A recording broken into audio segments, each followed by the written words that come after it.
Hello students, आज के इस लेक्चर में हम लोग प्रिज्म डिस्कस करेंगे। What is prism?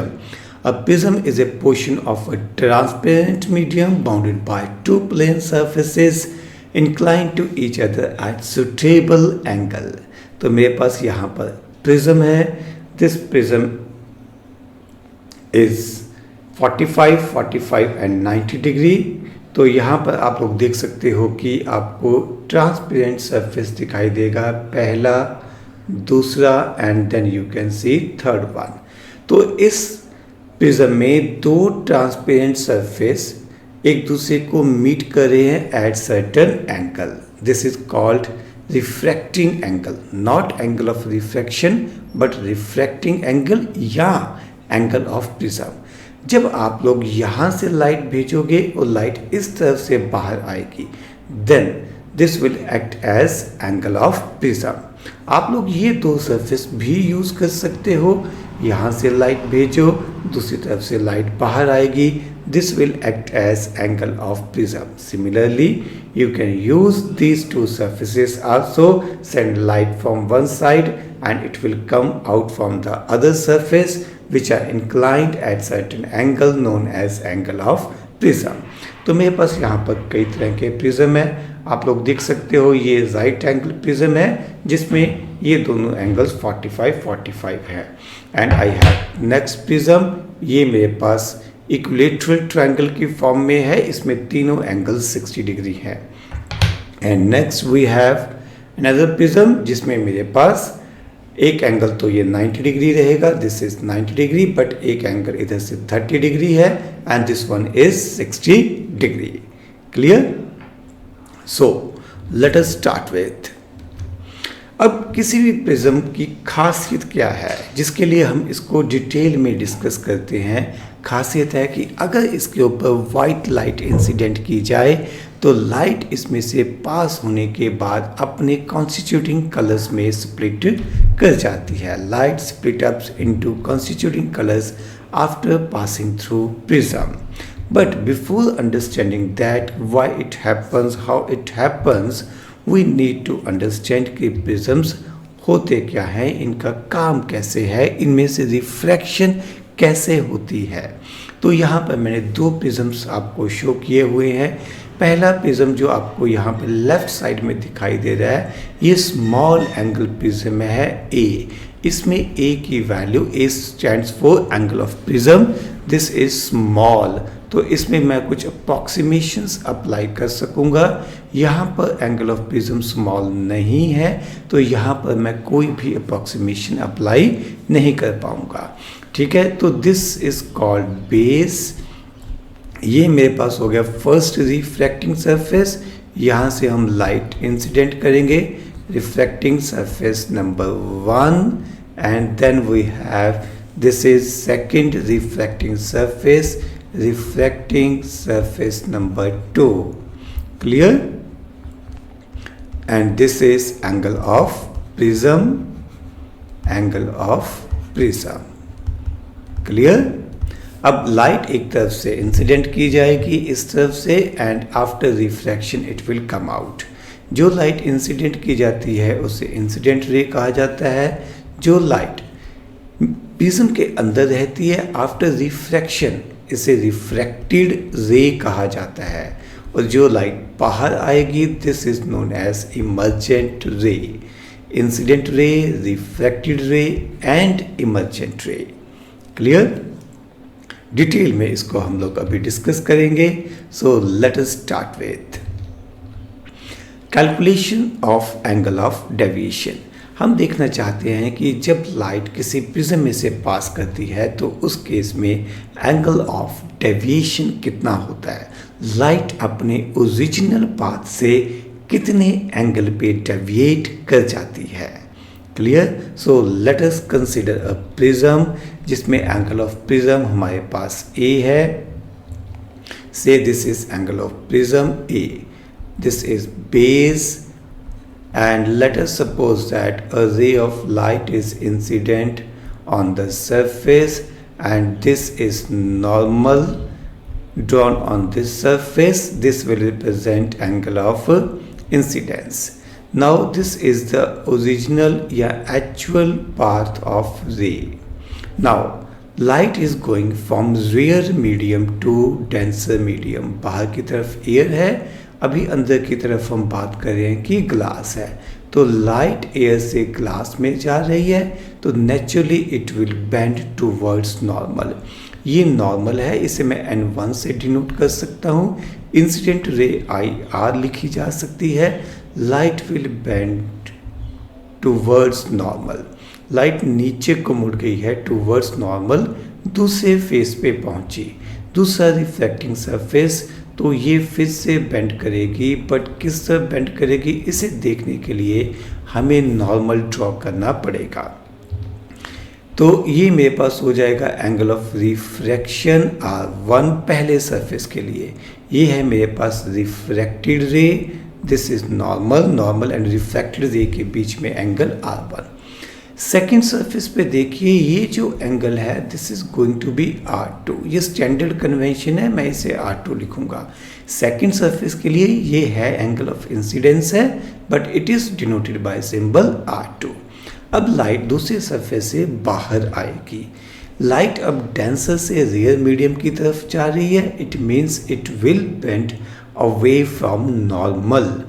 तो ये इसका ओरिजिनल पाथ था, ये नॉर्मल से दूर जाएगी, तो it will bend something like this.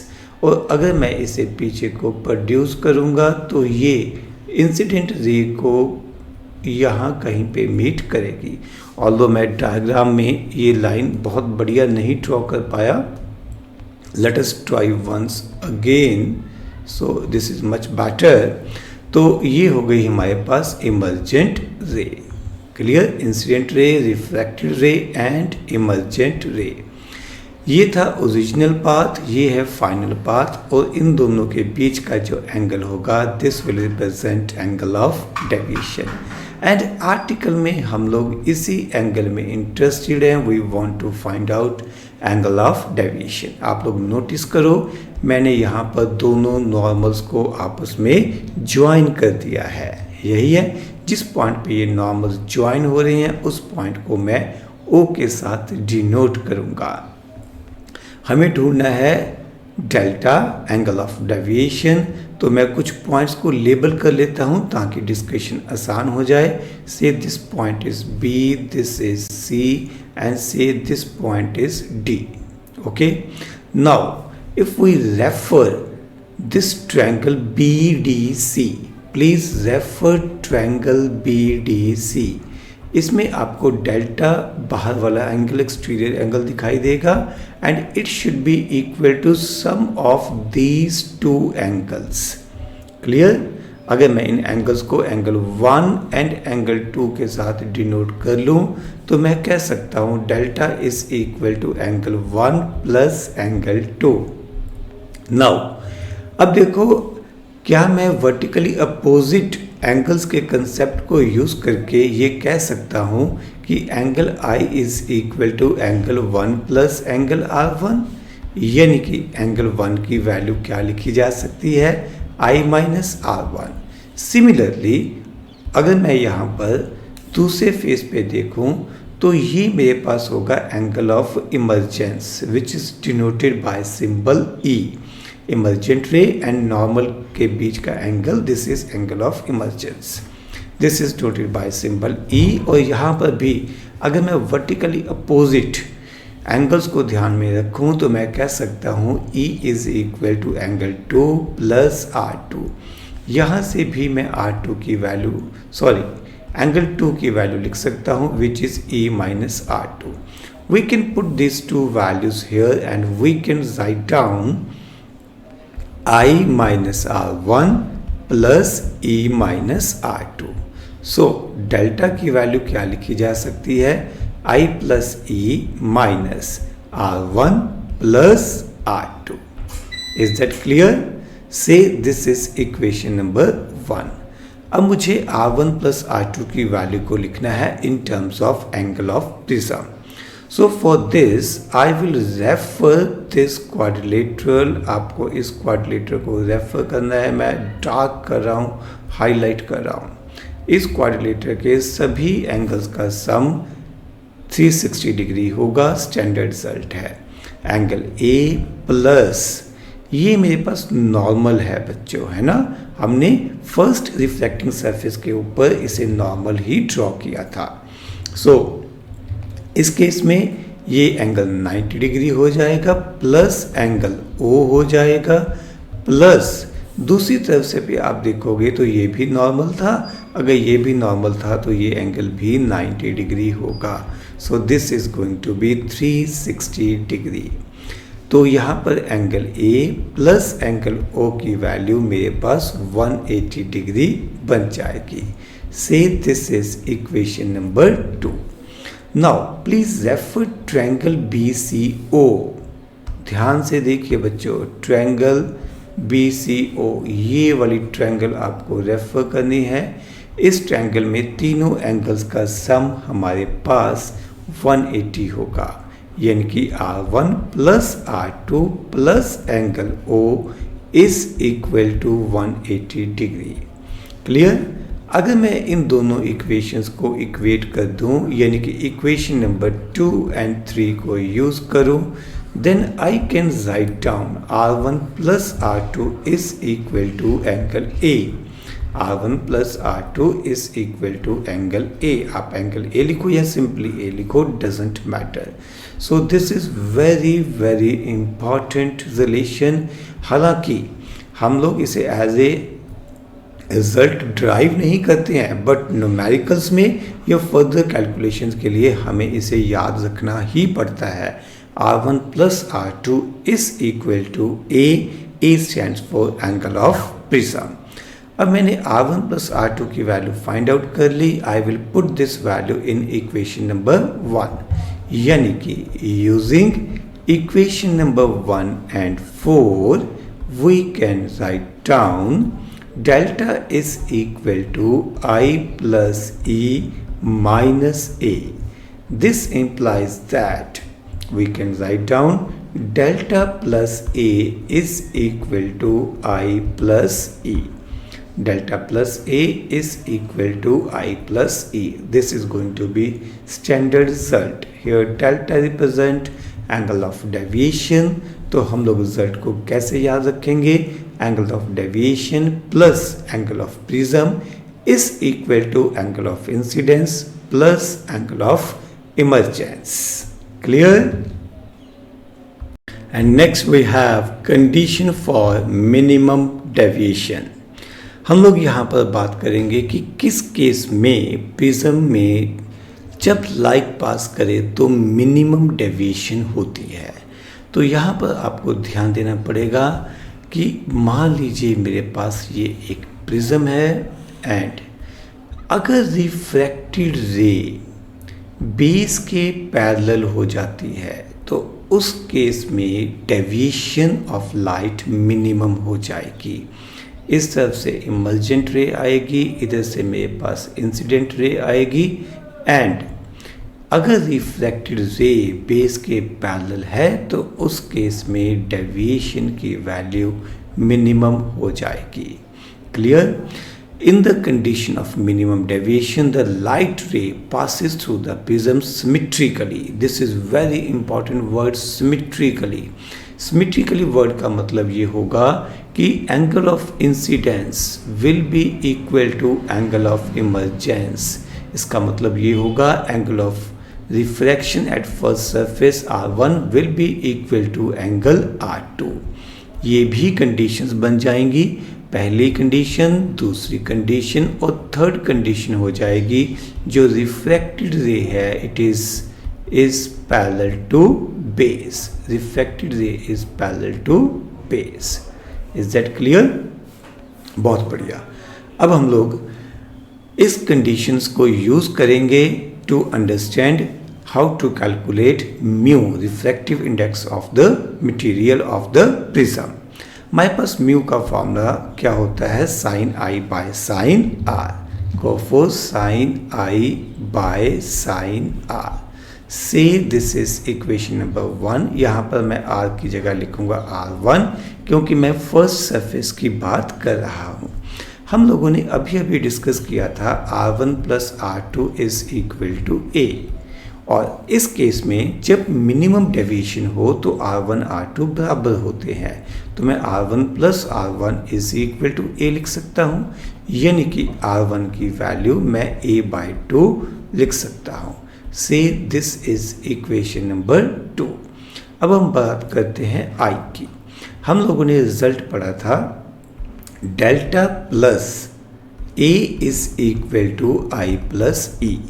यहाँ पर हम बात करेंगे मिनिमम डेविएशन की, तो मिनिमम डेविएशन के लिए I एंड E बराबर होते हैं, तो इसे मैं I प्लस I ही लिख सकता हूँ, यानी कि मेरे पास I की वैल्यू हो जाएगी delta minimum plus A divided by 2। से दिस इज इक्वेशन नंबर 3। अब मैं इक्वेशन नंबर 2 एंड 3 से वैल्यूज इक्वेशन नंबर 1 में सब्स्टिट्यूट कर दूंगा, यानी कि मैं म्यू की वैल्यू क्या लिखूंगा, it will be written as sine A plus delta minimum divided by 2 divided by sine of R1, यानी कि sine of A/2। This is important result, very very important result. तो हम लोगों ने अभी तक इस चैप्टर के लिए प्रिज्म के लिए 3 रिजल्ट्स याद किए हैं। पहला रिजल्ट हमारे पास क्या है, R1 plus R2 is equal to A, ये वाला रिजल्ट हमने याद किया है। दूसरा रिजल्ट हमने याद किया है delta plus A is equal to I plus E, और तीसरा रिजल्ट मेरे पास बन जाएगा mu is equal to sine A plus delta minimum by 2 upon sine A/2। याद रखना बेटा, जो रिजल्ट हमने अभी ये ड्राइव किया है ये सिर्फ और सिर्फ तभी एप्लीकेबल है जब डेल्टा मिनिमम की बात की जाए।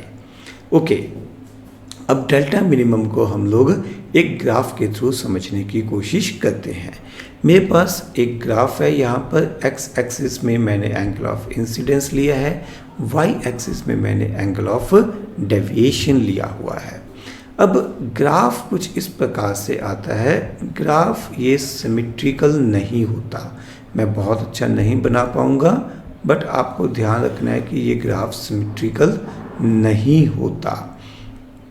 एक बार फिर से थोड़ा सा कम सिमेट्रिकल बना के देखेंगे। This is the shape of graph, ये आपको ज़्यादा बेहतर फीलिंग देगा। यहाँ पर समझने की कोशिश करते हैं। मान लीजिए ये मेरे पास एंगल ऑफ इंसिडेंस है, से I1, इसके कॉरस्पॉन्डिंग ये मेरे पास आ गया एंगल ऑफ डेविएशन। अब मैं एंगल ऑफ इंसिडेंस को थोड़ा सा बढ़ा देता हूँ।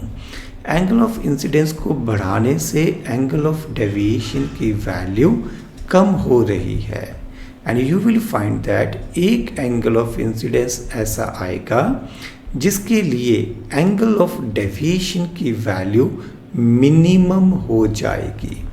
यहाँ पर एंगल ऑफ डेविएशन मिनिमम हो जाएगा।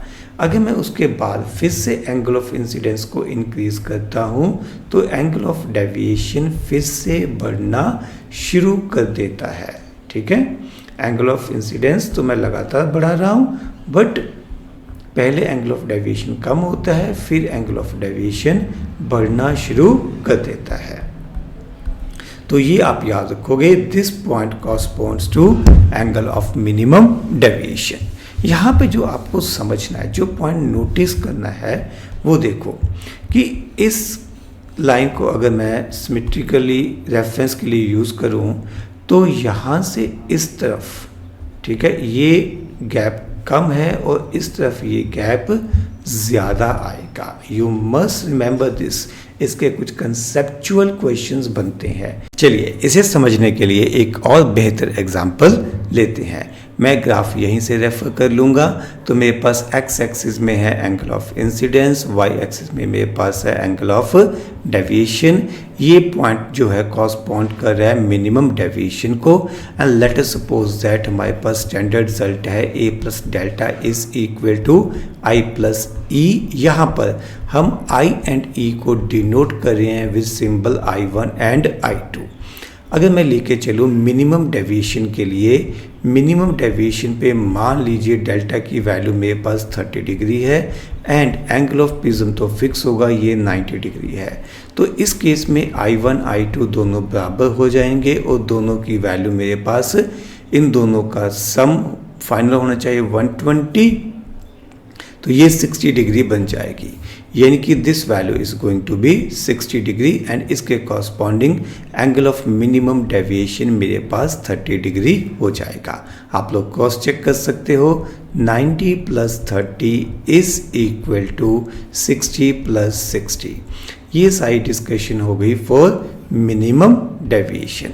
बट मान लीजिए मिनिमम डेविएशन की बात नहीं कर रहे, हम यहाँ पे इस पॉइंट के कॉरस्पॉन्डिंग बात कर रहे हैं जब डेविएशन मिनिमम डेविएशन नहीं है।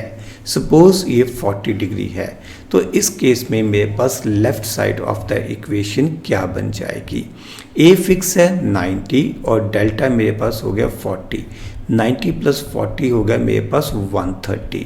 अब इन दोनों का सम मुझे 130 चाहिए, तो मैं जस्ट एक रैंडम एग्जांपल लूँगा, I don't have any exact data, ठीक है। जस्ट ये एग्जांपल है टू अंडरस्टैंड कि किस तरह से I1 I2 सिमेट्रिकल नहीं होंगी, इस लाइन के अबाउट सिमेट्रिकल नहीं होंगी।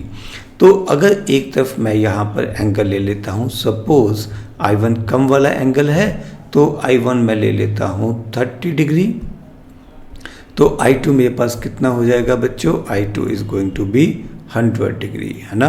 ये थोड़ा ज़्यादा हो गया, 90 डिग्री से भी ज़्यादा बात हजम नहीं हो रही, तो एंगल को थोड़ा चेंज करते हैं। सपोज ये मेरे पास आ गया 50 डिग्री, तो this corresponds to 80 degree, clear.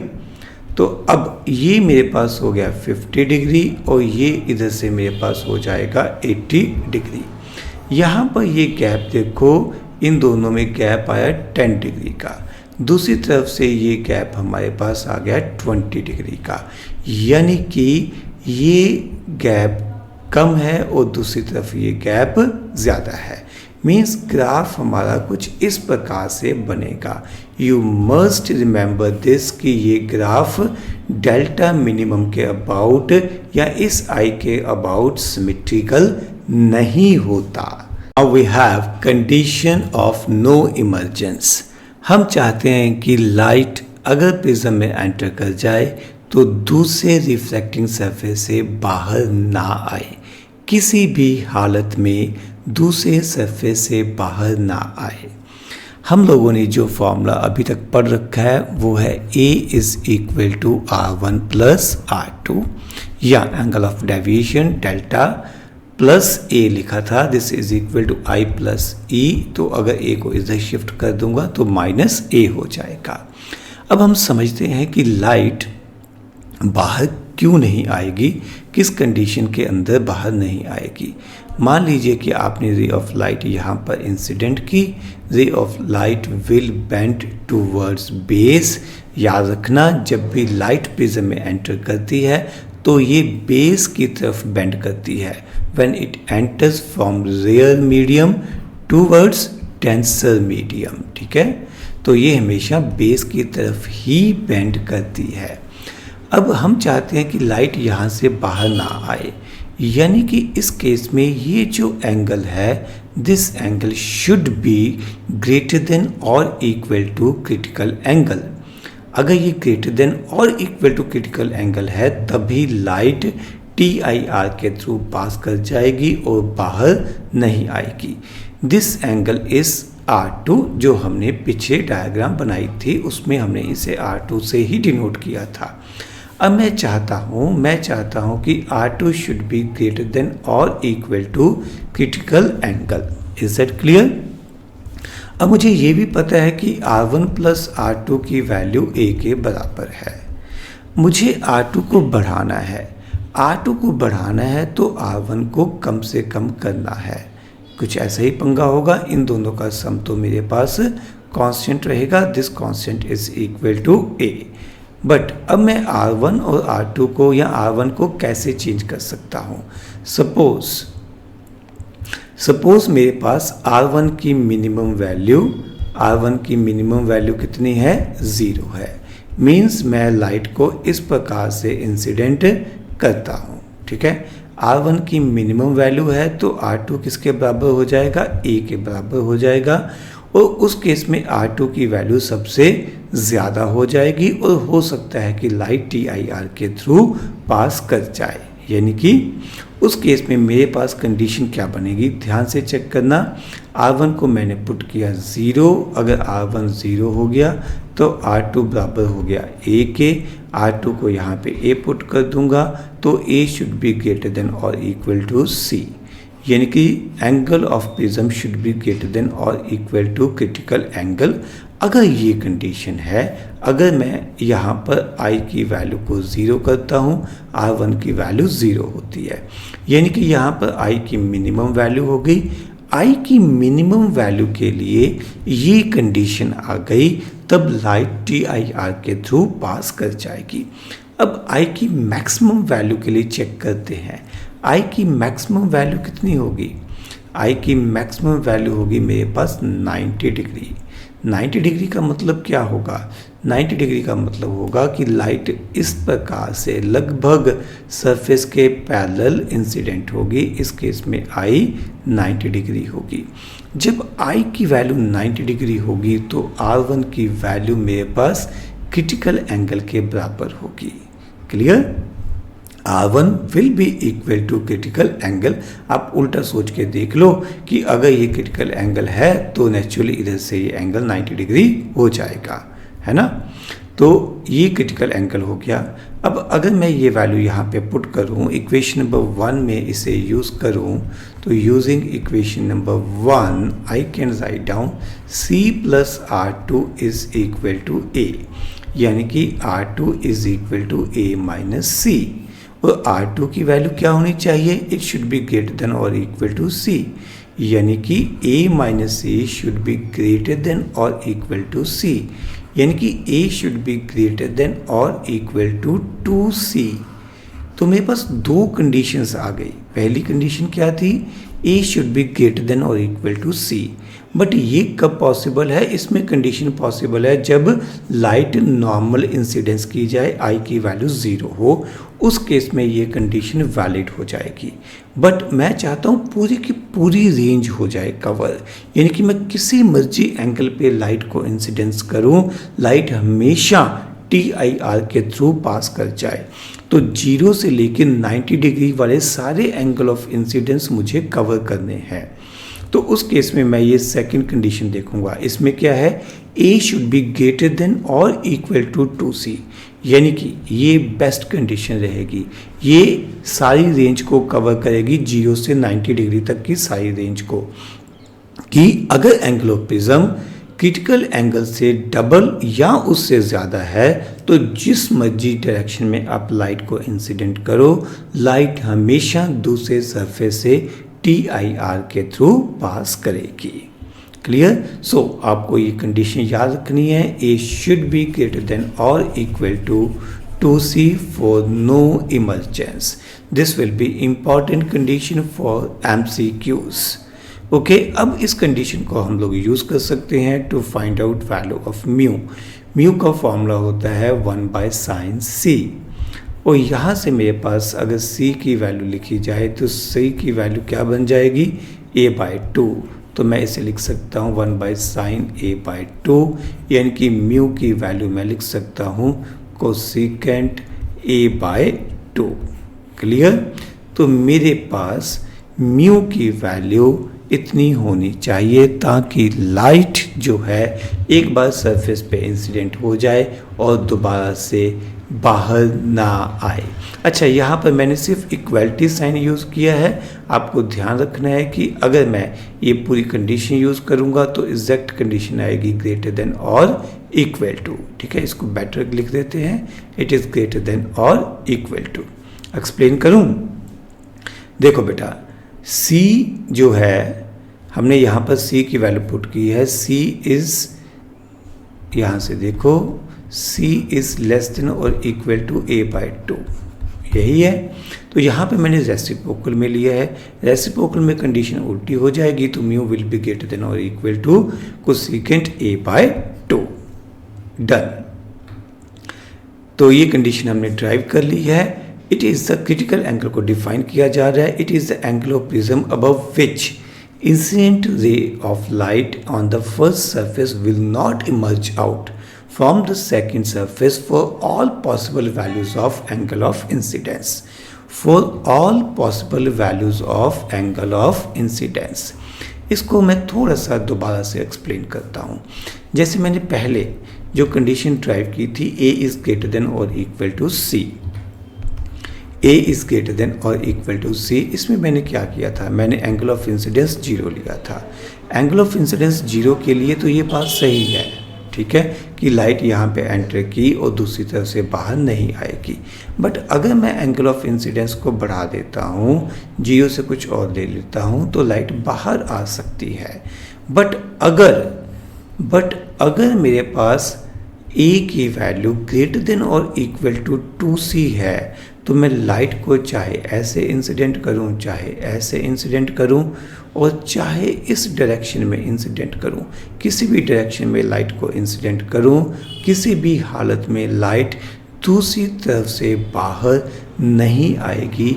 ये डेफिनेटली TIR के थ्रू पास कर ही जाएगी। क्लियर? सो आपको याद रखना है, A should be greater than or equal to 2 times critical angle of the prism. Next we have condition of grazing emergence. Means हम ये चाहते हैं कि लाइट जस्ट ग्रेज करते हुए बाहर आए। लाइट हमने यहाँ पर इंसिडेंट की, angle of incidence is I, angle of refraction on the first surface is R1, for second surface is R2, and this is angle of emergence which is 90 degree. हम चाहते हैं कि लाइट जस्ट सरफेस को touch करती हुई बाहर आए। हम लोग यहाँ पर आर्टिकल में I की वैल्यू फाइंड आउट करेंगे। हम मान के चलेंगे कि हमें angle of prism and mu की वैल्यू पता है, तो हम लोग यहाँ पर स्नेल्स लॉ को बार बार अप्लाई करेंगे। पहले सरफेस पे स्नेल्स लॉ को अप्लाई करते हैं, तो मेरे पास mu of air into sine of I will be equal to refractive index of glass into sine of R1 हो जाएगा। mu of air can be written as 1, so sin I is equal to mu times sin R1 हो जाएगा। Say this is equation number 1। Second surface के ऊपर apply करते हैं Snell's law को। यहाँ पर क्या आएगा, mu into sine R2 should be equal to mu of air into sine of 90 degree. Sine 90 हमारे पास 1 होता है, तो मैं लिख सकता हूँ mu times sine R2 is equal to 1। So this is equation number 2। मुझे I की वैल्यू फाइंड आउट करनी है और मुझे यहाँ पर R1 R2 को एलिमिनेट करना है। I want to write down this R1 and R2 in terms of angle of prism. So यहाँ पर हम लोग R1 प्लस R2 की कंडीशन लिख सकते हैं। R1 plus R2 is equal to A।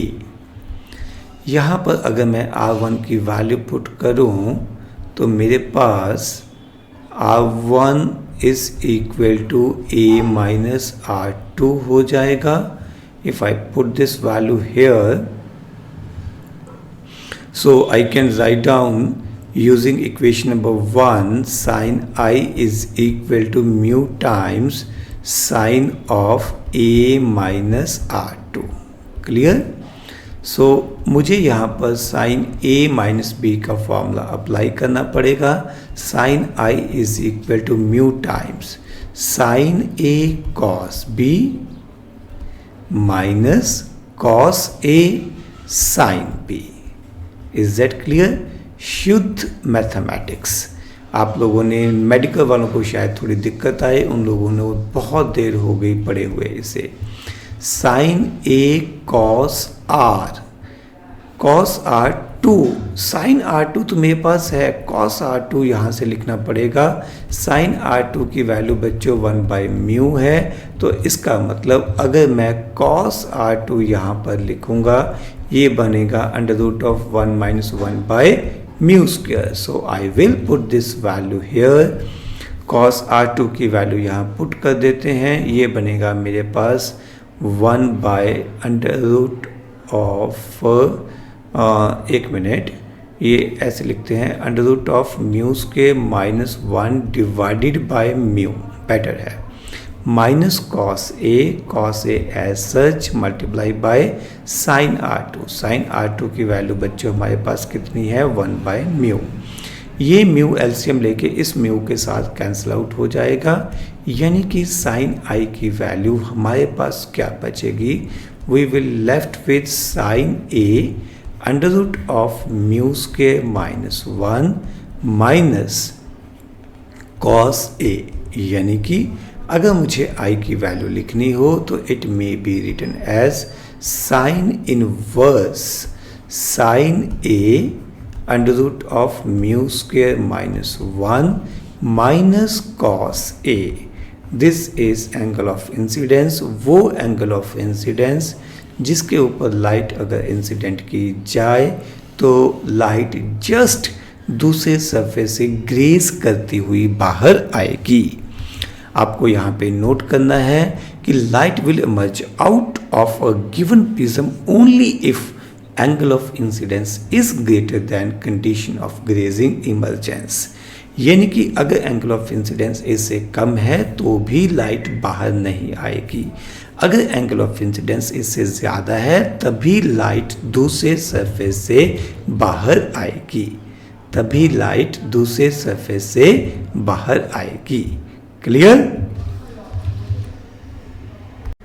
Next we have condition of maximum deviation. Light किस case में सबसे ज़्यादा डेविएट करेगी? एंगल ऑफ डेविएशन का फॉर्मूला हम लोगों ने पढ़ा है delta plus A is equal to I plus E, या आप इसे लिख सकते हो delta maximum is equal to I plus E minus A. यहाँ पर मैं आई की वैल्यू को भी मैक्सिमाइज करने वाला हूँ, यानी कि आई की मैक्सिमम वैल्यू मेरे पास कितनी होती है 90 डिग्री. जब एंगल ऑफ इंसिडेंस 90 डिग्री होगा तब मेरे पास लाइट की डेविएशन भी प्रिज्म में से पास करने के बाद मैक्सिमम होगी. मीन्स सपोज लाइट इस तरीके से इंसिडेंट की गई almost parallel to the surface, incident like this. तो इस केस में मेरे पास ये हो जाएगा angle of incidence and this is going to be 90 degree. Light इसमें से पास करने के बाद रिफ्रैक्ट कर जाएगी और ये मेरे पास होगा एंगल ऑफ रिफ्रैक्शन से दिस इज R1. अब ये एंगल ऑफ रिफ्रैक्शन क्या क्रिटिकल एंगल के बराबर होगा? आप लोग सिंपल स्नेल्स लॉ के थ्रू इसे समझ सकते हो.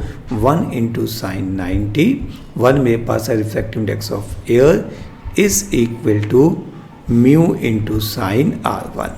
तो बेसिकली मेरे पास यहाँ पर साइन R1 की वैल्यू कितनी बन जाएगी 1/म्यू, यानी कि बेसिकली R1 जो है वो क्रिटिकल एंगल को रिप्रेजेंट करेगा. R1 will represent critical angle, R1 में बी रिटन एज C. ठीक है, दिस इम्प्लाइज दैट यहाँ से R1 की वैल्यू अगर मुझे जरूरत पड़ेगी तो मैं यूज़ करूँगा 1/साइन इनवर्स 1/म्यू. से दिस इज इक्वेशन नंबर 2. अब लाइट पहुँचती है इस सरफेस के ऊपर, यहाँ पर ये हो जाएगा एंगल ऑफ रिफ्रैक्शन R2. मेरे पास कंडीशन होती है R1 plus R2 is equal to angle A. R1 मैं यहाँ पर फाइंड आउट कर चुका हूँ, तो यहाँ से मेरे पास R2 की वैल्यू आ जाएगी which is A minus R1 and R1 मेरे पास बेसिकली क्या है क्रिटिकल एंगल, तो R2 की वैल्यू हो गई क्रिटिकल एंगल. अब लाइट यहाँ से बाहर आएगी and this will represent angle of emergence. तो एंगल ऑफ इमर्जेंस की कैलकुलेशन के लिए मैं फिर से स्नेल्स लॉ अप्लाई करूँगा सेकंड सरफेस पे, इस सरफेस के ऊपर. तो मेरे पास फॉर्मूला क्या बनेगा, mu into sine R2 is equal to 1 into sine E, where E represent angle of emergence. तो R2 की वैल्यू मेरे पास कितनी है बच्चों A minus C. So mu into A minus C is equal to sine E. Is that clear?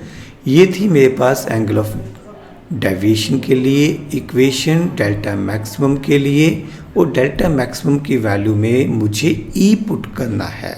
I need to put value of E, जो कि मैंने equation number 3 में कैलकुलेट कर लिया है। So we will use equation number 1 and 3 to get angle of maximum deviation.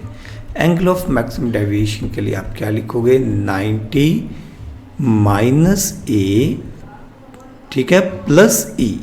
Plus E यहाँ से आ जाएगा। प्लस ई की वैल्यू क्या लिखोगे? Sine inverse. प्लस ई की वैल्यू लिख रहे हो sine inverse mu into sine A minus C, वे C represent critical angle. Clear? ये रिजल्ट बच्चों बिल्कुल भी याद रखने की ज़रूरत नहीं है, ना बोर्ड के लिए ना कंपटीशन के लिए। रिजल्ट कंपैरिजन में बहुत ही कम यूज़ होता है। आपको अप्रोच क्या दिमाग में रखनी है, आपको अप्रोच समझ में आनी चाहिए।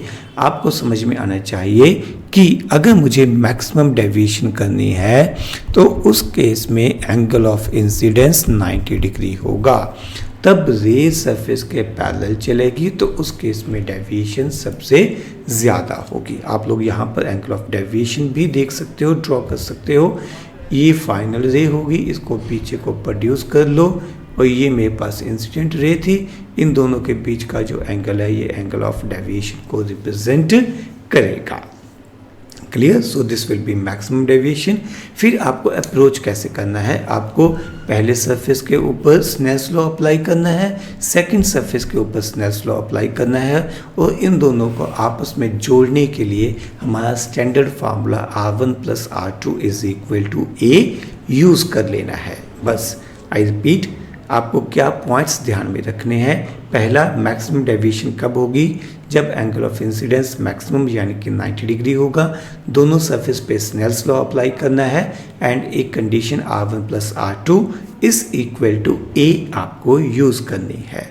एक्चुअली अगर आप इस डायग्राम को देखो और पिछली डायग्राम को देखो तो दोनों उल्टी हैं। सिर्फ और सिर्फ अगर मैं एरोस के साइन चेंज कर दूं, ठीक है, अभी मैं करके दिखाता हूँ, तो आपको एग्जैक्टली सेम सिनेरियो समझ में आएगा। I am just going to change signs और डायरेक्शन ऑफ एरोस।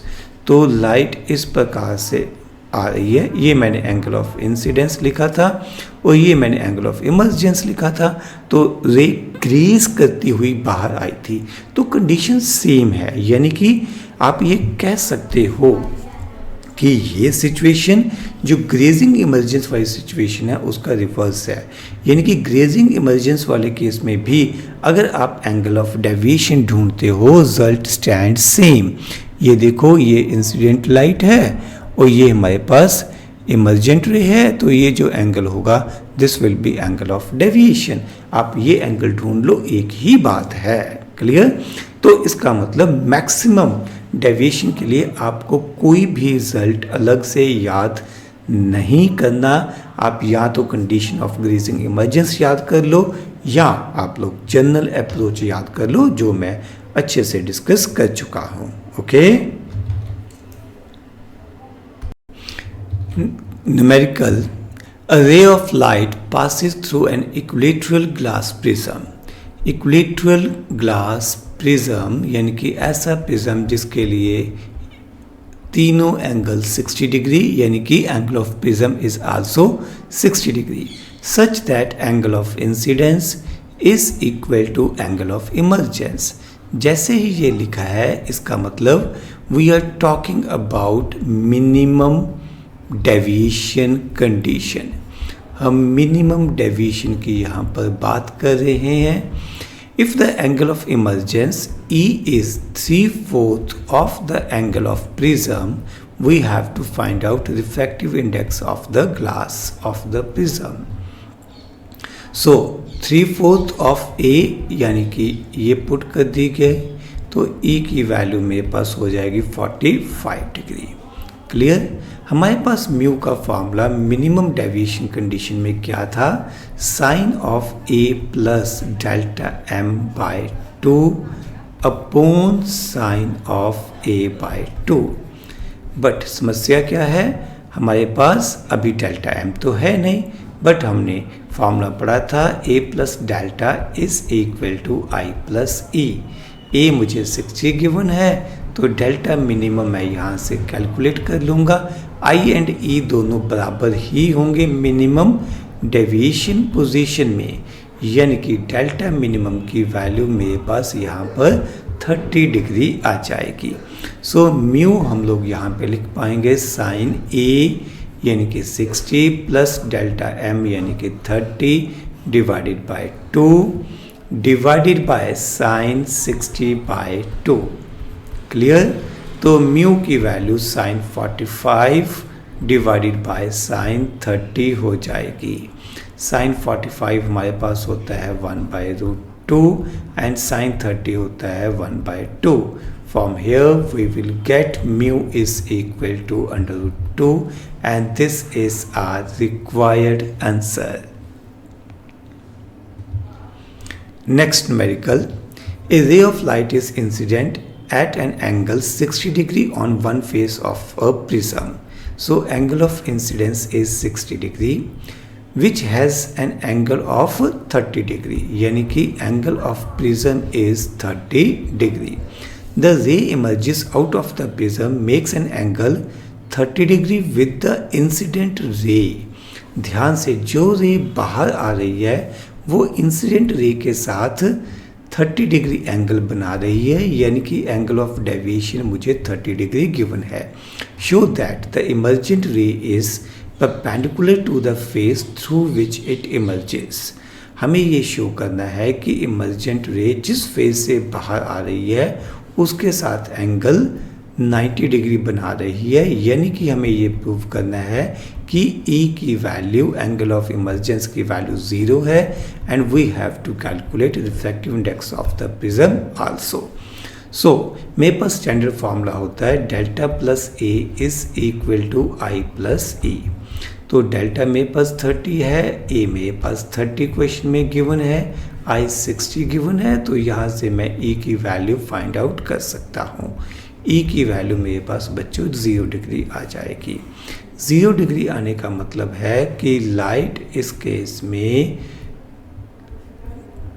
कैसे आ रही है, लाइट इस केस में नॉर्मल डायरेक्शन में बाहर आ रही है। सो डायग्राम मेरी प्रॉपर तो नहीं बनेगी, ठीक है, but light is coming perpendicular to the surface. जिस तरफ भी सरफेस ड्रॉ होगा लाइट उस तरफ बाहर आएगी। समथिंग लाइक दिस कि लाइट यहाँ से इस तरीके से बाहर आएगी। So this is the situation, ठीक है। ये मैं नॉर्मल ड्रॉ कर सकता हूँ। This is angle of incidence. So उम्मीद है कि आपको डायग्राम क्लियर होगी। ये एंगल 90 डिग्री हो जाएगा, बट एंगल ऑफ इमर्जेंस तो नॉर्मल के साथ ड्रॉ किया जाता है। ई की वैल्यू 0 हो जाएगी। Now I need to find out angle of refraction या something else so that I can find out refractive index. तो डायग्राम को रेफर करते हैं। ये मेरे पास है angle A, angle of prism, मेरे पास एंगल ऑफ डेविएशन है। तो अगर मैं स्नेल्स लॉ अप्लाई करूँ फर्स्ट सरफेस के ऊपर, तो मेरे पास फॉर्मूला क्या बनेगा, sine I by sine R1 is equal to mu.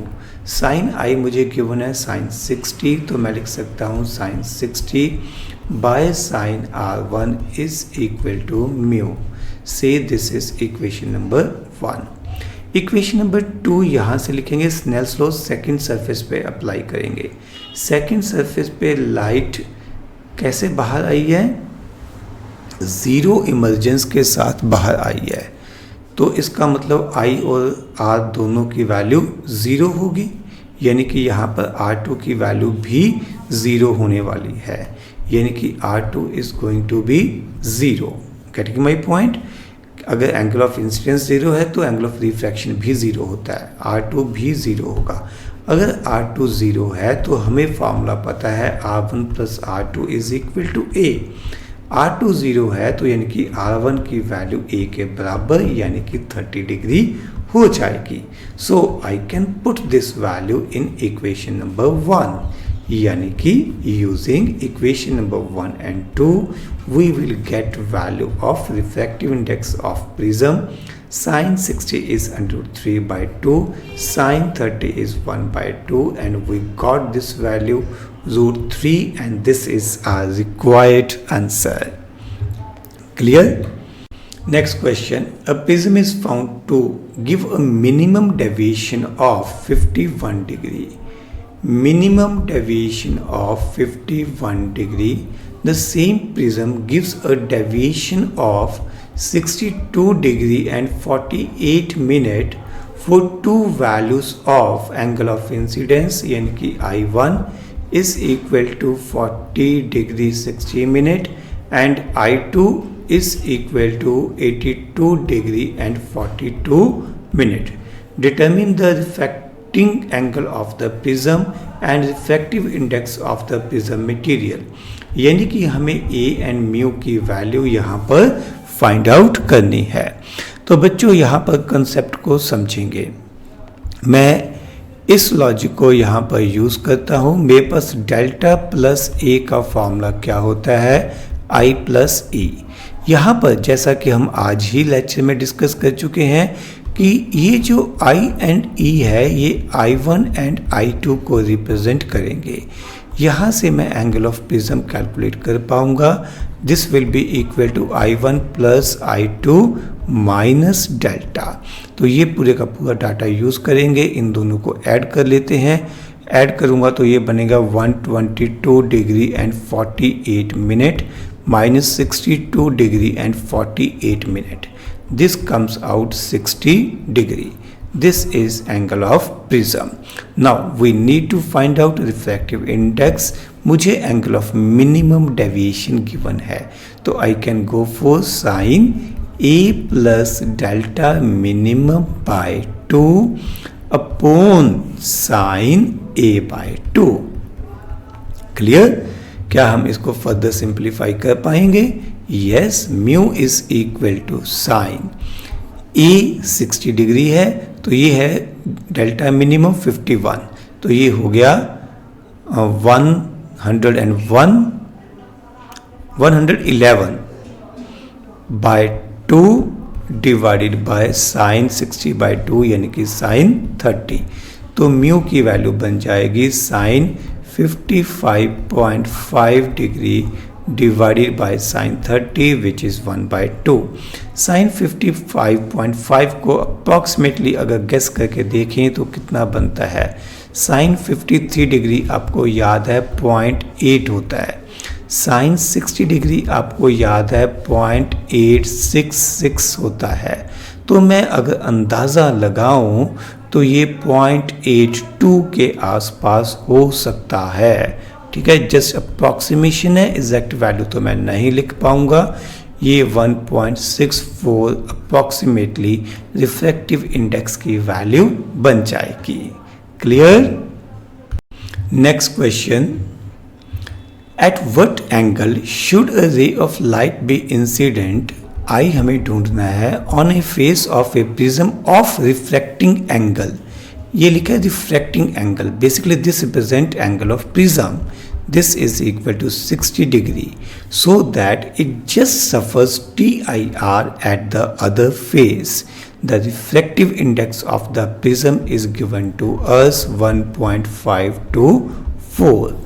अब क्वेश्चन समझते हैं। हमारे पास सिचुएशन ये है कि बताइए कितने एंगल ऑफ इंसिडेंस के ऊपर लाइट इंसिडेंट की जाए ताकि ये दूसरे सरफेस से जस्ट TIR सफ़र करे, यानी कि लाइट ग्रेज करती हुई बाहर जाए। Incident ray and this should be emergent रे। इसके लिए हम लोगों ने फॉर्मूला पढ़ा था। हम लोगों ने यहाँ पर साइन आई की वैल्यू लिखी थी। याद करो ये क्या था? ये था sine A into under root of mu square minus 1 minus sine cos A. यहाँ पर था कॉस ए।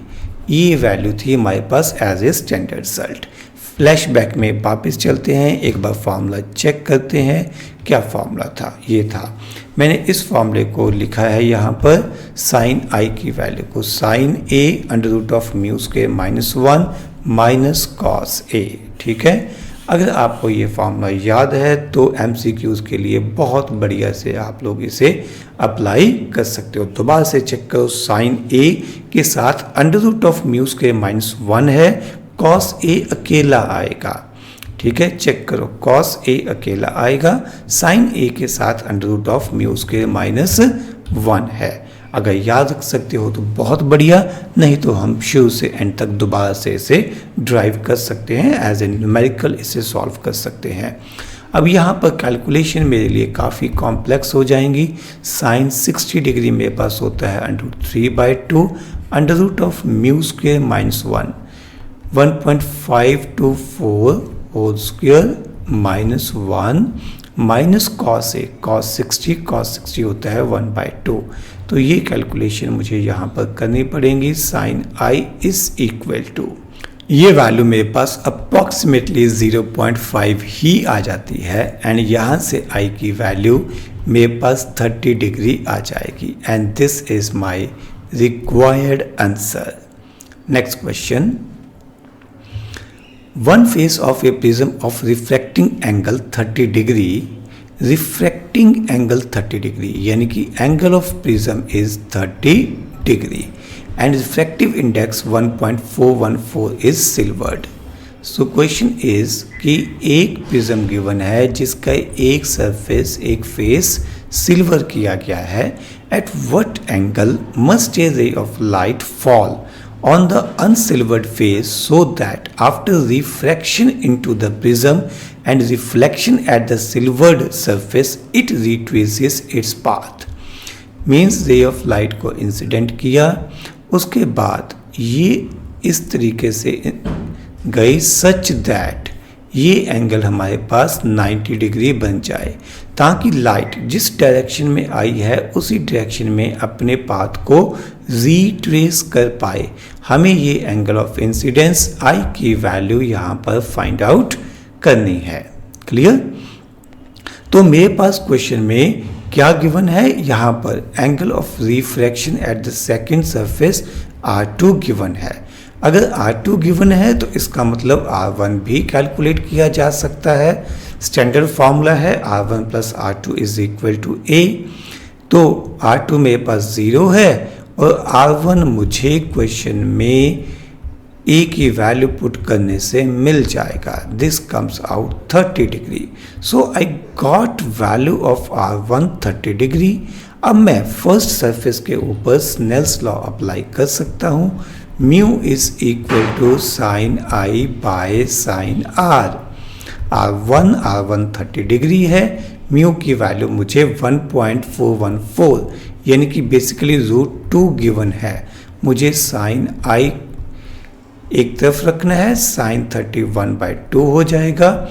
यहाँ से साइन आई की वैल्यू बच्चों 1/√2 आ जाएगी, यानी कि हमारे पास आई की वैल्यू 45 डिग्री आ जाएगी, and this is my required answer. Next topic is thin prism. ऐसा प्रिज्म जिसके लिए ए की वैल्यू स्मॉल है। We have taken a thin prism for which A is small.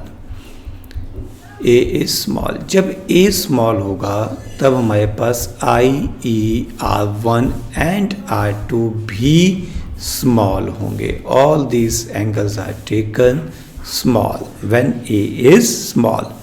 So इस सिचुएशन में हमारे पास कुछ अप्रॉक्सीमेशंस आएंगी और उन अप्रॉक्सीमेशंस के बेस के ऊपर हम लोग रिजल्ट ड्राइव करेंगे। यहाँ पर मैं एज्यूम करके चलूँगा sine I is nearly equal to I and sine R1 is nearly equal to R1।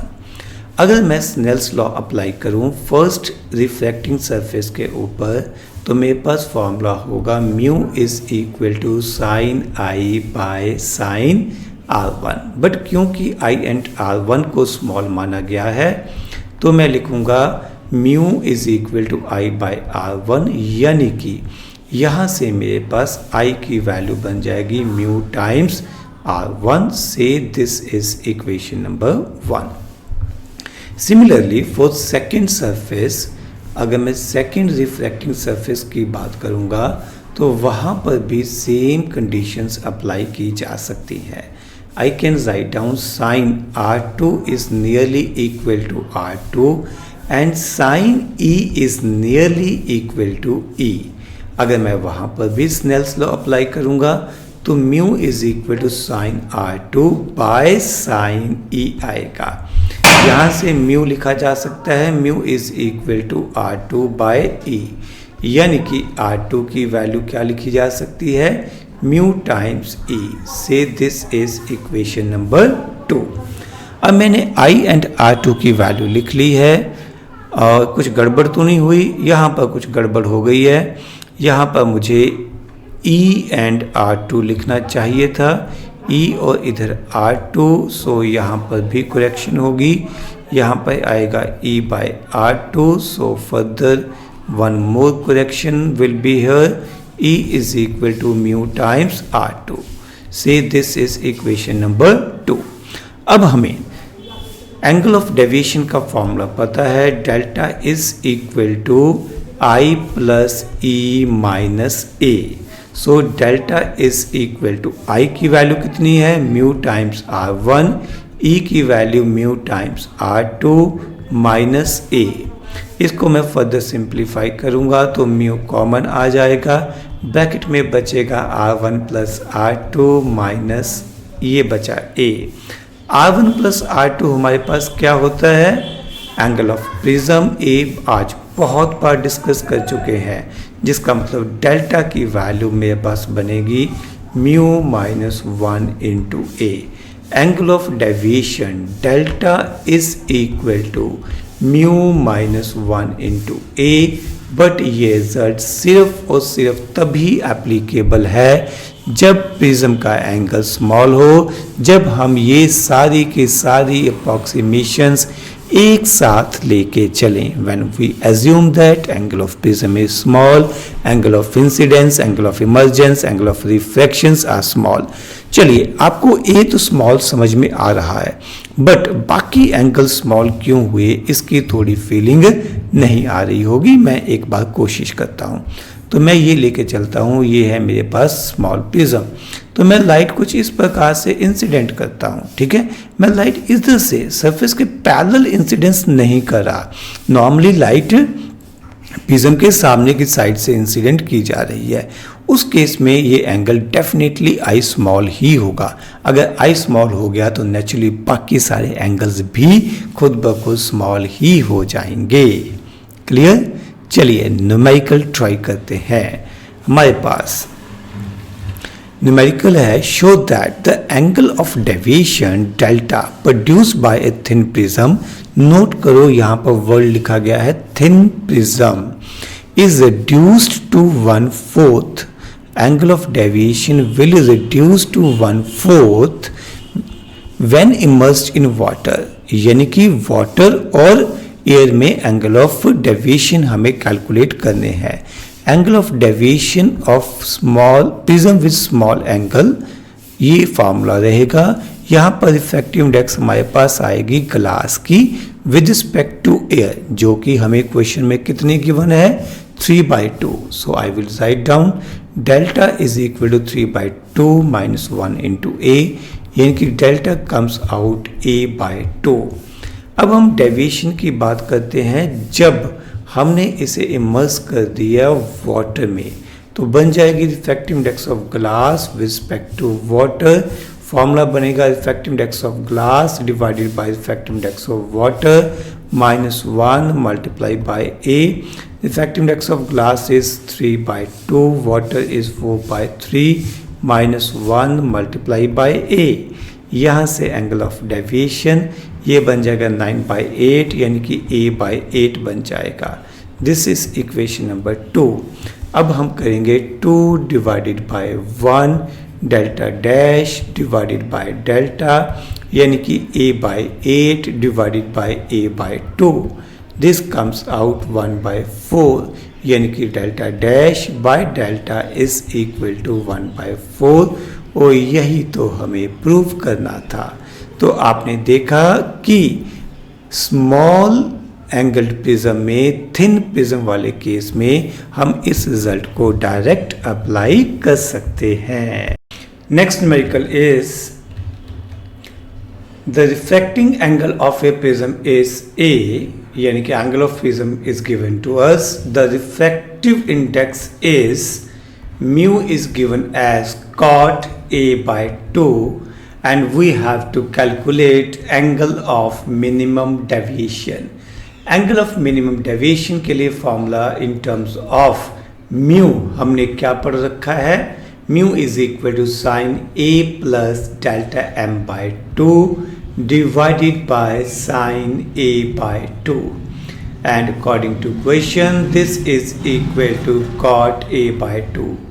cot A/2 को हम लिख सकते हैं cos A/2 upon sin A/2. So this is equal to sin A plus delta m divided by 2 divided by sin A/2. यहाँ पर sin A/2 हम cancel out कर सकते हैं। We can write down cos A/2 is equal to sin A plus delta m/2. अब हमारे पास यहाँ पर cos थीटा है, cos थीटा को लिखा जा सकता है sin 90 प्लस थीटा भी और sin 90 माइनस थीटा। देखते हैं क्या लिखते हैं। cos को हम लिख सकते हैं, cos को लिख सकते हैं हम लोग sin 90 minus theta. sin 90 minus theta is cos theta. पहले इससे ट्राई करते हैं, फिर देखते हैं क्या होगा। क्लियर? तो यहाँ पर हम इसको फर्दर सिंप्लीफाई करेंगे। जब इसे सॉल्व करेंगे तो हमारे पास बनेगा 90 minus A/2 is equal to A plus delta m/2, यानी कि 180 minus A is equal to A plus delta m। मुझे फाइंड आउट करना है एंगल ऑफ मिनिमम डेविएशन। ये बन जाना चाहिए 180 माइनस 2a। तो ऑप्शन बी तो बच्चों हमारे पास बन ही जाएगी। So option B should be required answer. एक बार ट्राई करके देखते हैं, पता नहीं क्या होगा। अगर मैं रिलेशन को चेंज करता हूँ तो शायद ए कैंसिल आउट हो जाएगा। देखते हैं यहाँ पर अगर मैं इसको लिखता हूँ sin 90 प्लस थीटा तो क्या बनेगा। तो ब्लैक कलर से थोड़ी सी जगह में लिखेंगे, यहाँ पर sin 90 प्लस A/2 हो जाएगा। This is equal to sin A/2 plus delta m/2। यहाँ से फिर मेरे पास बचेगा 90 plus A/2 is equal to A/2 plus delta m/2। तो यहाँ से A/2 कैंसिल आउट हो जाएगा, यानी कि मेरे पास 90 degree is equal to delta m/2 हो जाएगा। डेल्टा m की वैल्यू 180 डिग्री तो संभव नहीं है, यानी कि हमारी ये अप्रोच तो भैया देवियों और सज्जनों गलत हो जाएगी। We can skip this part. Is it okay? तो ये तो हम काट देंगे, ये तो हमारा गलत हो गया। तो सही आंसर हमारा रहेगा 180 माइनस 2a, यानी कि option B. Next question. A ray of light is incident on a thin prism of refractive index 1.5. We have given thin prism, तो हम लोग special condition delta is equal to mu minus 1 into a use कर सकते हैं। It suffers a deviation of 40 degree. ये बड़ा अजीब सा है, लिखा थिन प्रिज्म है और डेविएशन 40 डिग्री लिखी है। डेविएशन बहुत ज़्यादा है, तो मुझे डर लग रहा है कि मुझे इसे थिन प्रिज्म कंसिडर करना भी चाहिए या नहीं। चलिए आगे पढ़ते हैं। इफ इट इज गलत लिखा हुआ है। If it is cut into 2 equal parts so that angle of prism is reduced to half, then what is deviation suffered by the same ray. अब अगर तो मैं थिन प्रिज्म मान के चलता हूँ तो मैं इस रिजल्ट को यूज़ कर सकता हूँ। तो एंगल ऑफ डेविएशन का फॉर्मूला मेरे पास यही बन जाना चाहिए। ठीक है। अब क्वेश्चन में ये कहा गया है कि इस प्रिज्म को दो हिस्सों में काट दिया गया सच दैट अब एंगल ऑफ प्रिज्म आगे से आधा हो गया है। अगर एंगल ऑफ प्रिज्म आधा हो गया है तो नेचुरली एंगल ऑफ डेविएशन भी आगे से आधा हो जाना चाहिए। सो अगर मैं इक्वेशन नंबर 2 और 3 को यूज़ करूँगा, मैं कह सकता हूँ कि एंगल ऑफ डेविएशन आधा रह जाएगा। Angle of deviation depends upon या directly proportional to angle of prism. So I can go for option delta dash, angle of deviation is equal to 20 degree. और हमसे कहा भी यही क्या है, then what is the angle of deviation suffered, so it is going to be 20 degree.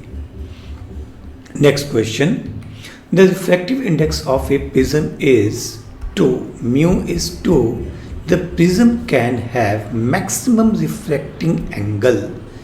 Maximum refractive angle यानी कि ए की मैक्सिमम वैल्यू हमसे पूछी गई है। हमने लिमिटिंग केस पढ़ा था कि ए की maximum value 2 times critical angle होनी चाहिए। अब क्रिटिकल एंगल यहाँ से ढूंढ सकते हैं। हमारे पास म्यू और साइन सी आपस में इस फॉर्मूले के थ्रू रिलेट किए जा सकते हैं। साइन सी का फॉर्मूला मेरे पास 1/μ 1/2 हो गया, यानी कि सी की वैल्यू मेरे पास आ गई 30 डिग्री। अगर सी की वैल्यू मैं 30 डिग्री पुट करूंगा तो मैक्सिमम एंगल ऑफ प्रिज्म मेरे पास, जिसे हम रिफ्रैक्टिंग एंगल भी कहते हैं, वो 60 डिग्री आ जाएगा। So option B should be required answer. Next question, a ray of light undergoes deviation of 30 degree. Angle of deviation is 30 degree when incident on equilateral prism of refractive index √2. The angle made by the ray inside the prism with the base of the prism is, inside the prism with the base of the prism light ने कितना angle बनाया। तो angle of deviation given है, angle of prism and mu मुझे given है। सो let us check, कहीं ये angle जो डेविएशन गिवन है, कहीं ये एंगल ऑफ मिनिमम डेविएशन तो नहीं है। मैं सिर्फ चेक करूंगा, मुझे कॉन्फिडेंस नहीं है। Let us check whether delta is angle of minimum deviation और नॉट।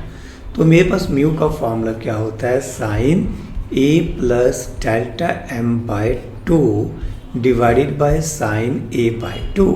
तो मैं एज्यूम करके चलूँगा कि जो डेल्टा मुझे गिवन है वो एंगल ऑफ मिनिमम डेविएशन है।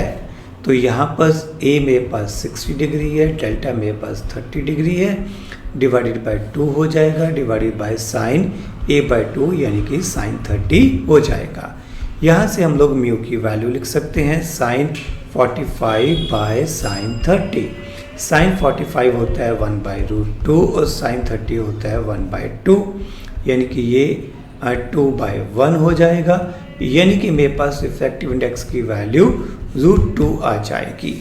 यानी कि ये बात बिल्कुल सही है। क्वेश्चन में हालांकि मेंशन नहीं किया गया, बट ये जो एंगल है ये एंगल ऑफ मिनिमम डेविएशन है। अगर ये एंगल ऑफ मिनिमम डेविएशन है तो हमने ये पढ़ रखा है कि रे इस केस में बेस के पैरेलल होती है। Refracted ray is parallel with base, यानी कि बेस के साथ ये 0 डिग्री एंगल बनाएगी। यानी कि option B should be our required answer. Next question, a ray of light enters the face of a glass prism of refracting angle A. Refractive index is mu at an angle of incidence I. It is observed that no ray emerges from the other face. For this, minimum value of I should be. Basically ये discussion हम लोग कर चुके हैं।